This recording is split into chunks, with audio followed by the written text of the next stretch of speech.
Hello, thank you for stopping on by. Welcome or welcome back. My name is Staci and this is STACILEA Beauty. And every other Friday, I do a deep dive on brands, kind of look at the history and a little bit about the products. This week, as you saw from the title, we're talking all about Laura Geller. So who is Laura Geller? She was raised in Massachusetts until the age of 15 when her family moved to New York. She grew up in a suburb of New York City. Now, her mother didn't wear much makeup, but she saw other mothers wearing makeup, and she said that she was just always amazed at the transformation that makeup could make. She did attend beauty school. However, they were mostly just teaching at that time hair, and there really wasn't much on makeup. The owner of the school realized that that was frustrating her, and he looked into some classes in different schools in New York City, and he found a theatrical one that was located in the city and recommended her to check it out. And she jumped at the chance and was so excited. It was a makeup course at the School of Visual Art. So then she started doing makeup for television and film, and on one of the shows, the producer noticed her work, talked to her, and then said that he wanted her to be the makeup artist for all his projects. With doing that, she was able to go to Hollywood and work on people like Audrey Hepburn and a lot of other A-list celebrities. Also at this time, she was working at a pro makeup store, and people were coming in, makeup artists like Kevin and Kwan, and just, regular everyday people as well. And she credits this to where she really learned the skill of communicating and the application of makeup and just how to communicate it with people. She started to get people to ask to do their makeup for all occasions. And then they would say like, okay, do my makeup and now I want those products.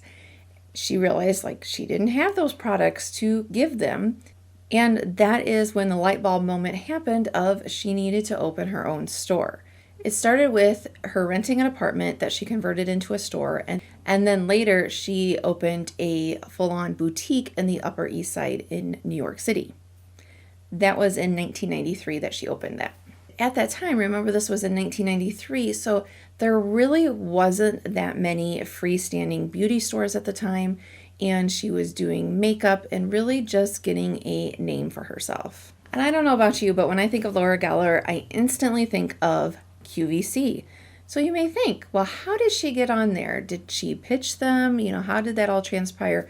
She was attending a trade conference, the Cosmetic Executive Women, and a beauty buyer from QVC was walking around, saw her with her name tag on, and approached her.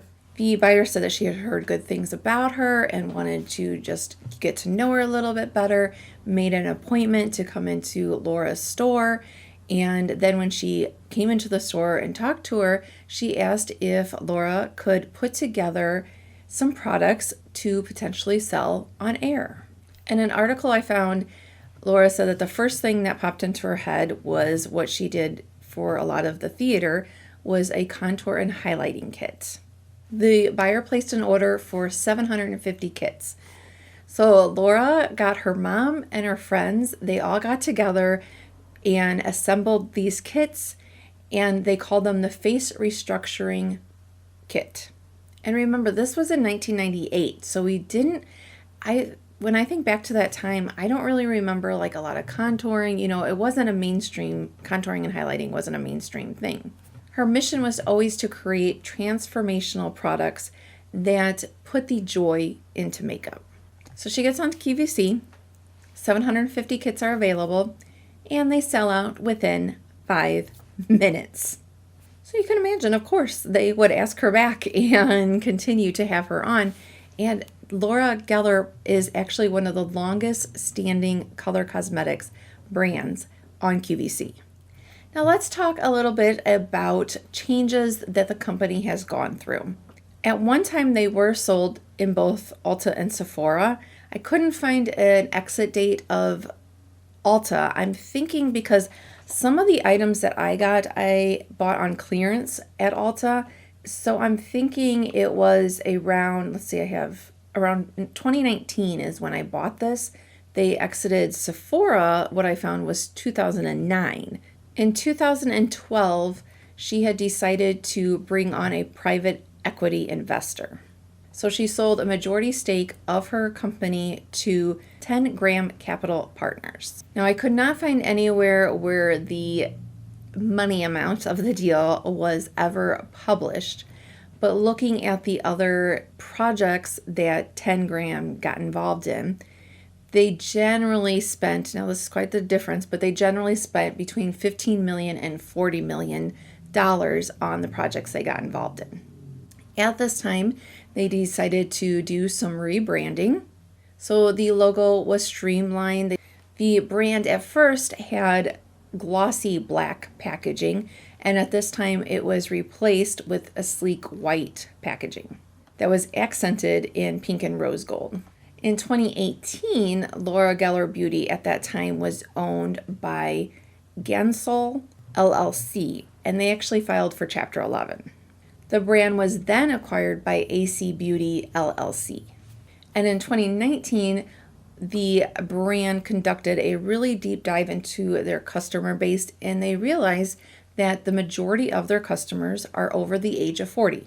In 2021, they switched to exclusively having models over 40 years old in their advertisement. Their headquarters are still in New York City, and the brand is cruelty-free. They are not fully vegan, but they do have some vegan options. They have products that are made from all over the world. Their baked products are made in Italy. So the eyeshadow I have, I now just realized that I probably need to get some updated things because the eyeshadows I have is no longer available. What I used today was a Sunday Fun Day, and this was a face, eye, and cheek palette, but it's no longer available. That was the colors. For the eye makeup, they do have eyeshadow sticks, a palette, mascara, liner, brows, pencil, and they kind of range in price from $22 to $45 for the palette. However, if you're watching this and it's still Memorial Day weekend, they are having a really good sale right now, so I'll leave the link to the website down below. Now, back in the day, she had eyeshadow and lip primer. The only thing I could find on the website now is an all-over face primer slash spackle, it's called. For the face, they offer a variety: concealers, foundation, color correctors, bronzers, highlighters, powder, blush. And I thought it was good on their website. You can go and you pick first, if you need help figuring out which foundation, you first pick the type of coverage that you want, and then you pick the shade. What I have is one of the baked foundations. I did get it on sale, and I wasn't sure about the color. This is Toffee, and I do feel like it's a little dark for me if I really go in with more of like a foundation brush. So I actually use a powder brush when I want to apply this.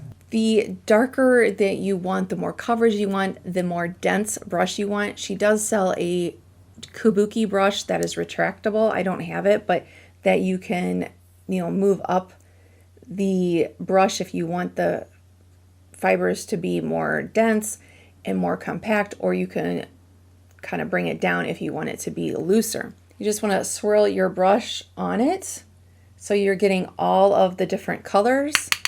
Tap it off, and then you just swirl it on your face. They also have this little chart if you know that you want a baked foundation on which one to get depending on what coverage and what finish you want. If you want the Balance and Brighten, the Balance and Glow, or the Double Take. The blush that I have is the Blush and Brighten in Sun Swept. This is still available. It normally retails their blush for $30, but it's on sale right now at the time of filming for $15. It is described as a marbleized blush, and this goes along with how you apply if you have a baked foundation. The more dense brush you're going to use, the more color you're going to get. The fluffier brush you're going to get, the more diffused color. So if I have a dense brush like this and I go in, so if I stamp it out, Now this, I'm putting it on dark so that you can see. Where if you have a fluffy brush and you go in, so you're getting a much lighter coverage.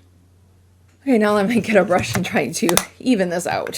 So if you get too much of something, this is just side note, but it's always, I like to take a big foundation or a powdered brush and just kind of do it in circles, and then I feel like that kind of evens everything out if you ever get too much bronzer, highlight, or blush. Okay, before we talk about how baked items are made, I just did want to mention too, they also do sell lipsticks, lip gloss, and a ton of kits. And then they also do sell makeup brushes. As far as where you can buy, the Laura Geller website, QVC, of course, Amazon, and interesting enough, I did see that at Target, you can order some of the products online. I could not, none of the products were available in my local store. It was all online only. And you can also purchase at Macy's as well. How are they baked and what makes them special?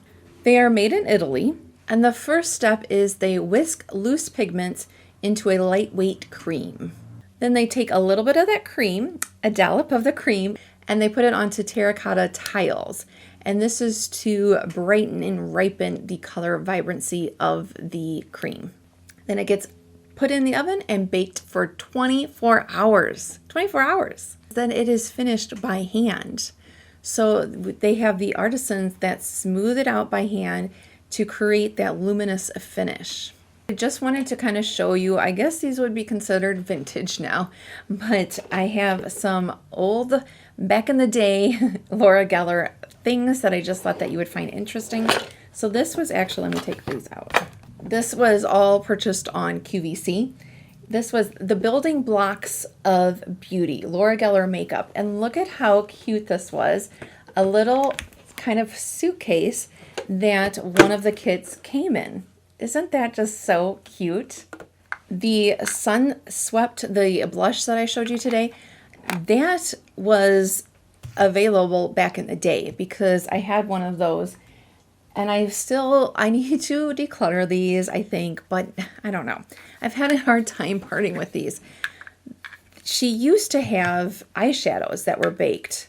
Like this is an example. And I mean, these have to be so old, years and years. But this color Sun Swept has been around since then. So probably since one of the earlier colors. This was a bronzer highlight kit. And I remember my mom said that this was actually my mom's. And she said she remembers getting this and thinking like, okay, what do I do with that white? Because it just wasn't mainstream, you know, then. And she remembers watching her on QVC to figure out like, I got this kit, now what do I do with it? And then she had, okay, did you ever have this? The Wonder One Eye Brightener. Anyone else? So it came like this. And a little, I mean, now I knew I was doing this video, so I've kept these, but it's disintegrated now. But there was a little applicator, just, you know, like the little ones that you get, you know, like in a little compact. But she sold this Wonder One Eye Brightener. So it came like this, and you would just tap it off and then use that for the inner corner of your eye to brighten the area. Laura Geller is currently 65 years old, and it is estimated that her net worth is $4.5 million. All right, let's talk. Some of my favorite things to do is talk about fun facts, you know, brand little trivia things, which is interesting because I really didn't ever like Trivia Pursuit growing up playing that game, but I love like researching and finding the little fun facts. So these numbers are all as of July 2022. There has been over 20 million units of Laura Geller products sold. And do you know how many spackle primers is included in that number? 4,464,385. And if you like learning about brand histories, then you can click on this right here, and that will take you to the brand deep dive history, all the playlist. I hope you have a wonderful weekend, and I'll see you next time. Bye.